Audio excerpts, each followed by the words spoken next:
नमस्कार, मी रुशाली यादव सारंग. सकाळचे 9 वाजता आहेत आणि आता आपण पाहणार आहोत टॉप 9 राजकीय बातम्या.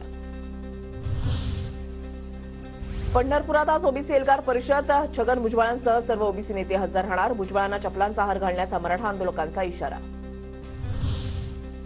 पंढरपूरमध्ये जाणार, चप्पल फेकली तर स्वागत करणार. लोकशाहीमध्ये कोणाला कुठेही जाण्याचा अधिकार. भुजबळांची प्रतिक्रिया.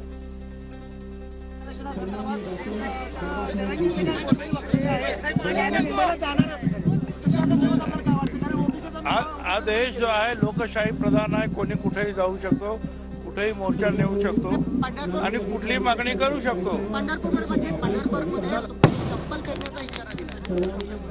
हरकत नाही, मी त्याचं स्वागत करेन. पुण्यात आज 100व्या नाट्य संमेलनाचं उद्घाटन. अजित पवार आणि शरद पवारांना निमंत्रण. काका पुतण्या एकाच मंचावर येणार का, याकडे लक्ष. राष्ट्रवादी आमदार पात्रतेवर आजपासून सुनावणी. विधानसभा अध्यक्ष राहुल नार्वेकर सुनावणी घेणार. 25 ते 27 जानेवारी दरम्यान अंतिम युक्तिवाद होणार. आमदार रोहित पवार आज पुणे दौऱ्यावर. पुण्यामध्ये जनसंपर्क कार्यालयाचं उद्घाटन करणार. बारामती अॅग्रोवरील ईडीची छापेमारी आणि आव्हाडांनी केलेल्या टीकेवर काय बोलणार, याकडे लक्ष.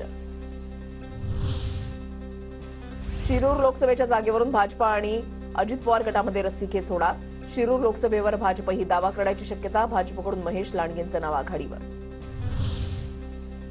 पुण्याच्या राजगुरुनगरमध्ये एकनाथ शिंदेंचा शिवाजीराव आढळराव यांच्यासाठी मेळावा. दुपारी 1 वाजता मेळाव्याचं आयोजन. तर पुण्यातील किवळे इथे शिंदे श्रीरंग बारणेंसाठी मेळावा घेणार. निवडणुकीच्या आधी राजकीय भूकंप होणार. 15 ते 20 दिवसामध्ये मोठा राजकीय भूकंप होणार. गिरीश महाजनांचं भाकीत. काय होतं?